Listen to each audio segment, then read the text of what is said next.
Point of information हा बंटी पाटील.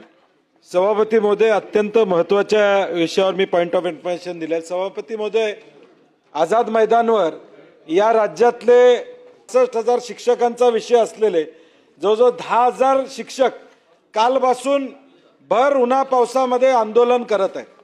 सभापती महोदय, त्यामध्ये महिला आहेत, काही महिला स्वतःच्या मुलांना घेऊन आलेले आहेत, काही शिक्षक अगदी नंदुरबार बसून ते गडचिरोली पासून आज कालपासून ऊन पावसाचा विचार न करता सभापती महोदय शिक्षक बसलेले आहेत.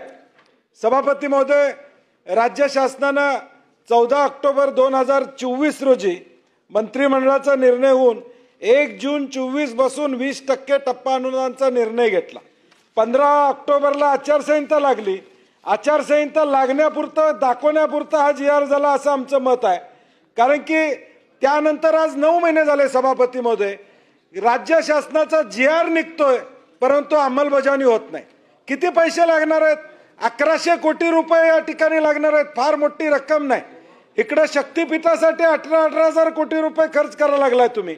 इथं पुरवणे मागण्यातनं 50,000 कोटी रुपये तुम्ही द्यायला लागलाय. नगर विकासला 15,000 कोटी रुपये आलेत आता.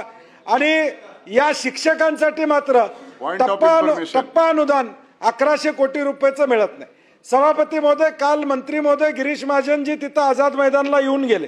त्यांनी तिथं आश्वासन दिलं की आज ताबडतोब मुख्यमंत्री महोदयांच्या बरोबर किंवा सरकारबरोबर त्याची बैठक लावतो, 10 त्यांचे प्रतिनिधी घेऊन बरोबर सरकारबरोबर बैठक लावतो असं आश्वासन दिले. सकाळपासून सरकारच्या निरोपाची वाट ते बघतायत. सभापती महोदय, मला सन्माननीय मुख्यमंत्री महोदय देखील इथं आहेत, तर त्यांना बैठकीला बोलवा, चर्चा करा. चर्चेतून मार्ग काढून नक्की हे GRची अंमलबजावणी आपण कधी करणार आहोत हे किमान त्यांना सांगा.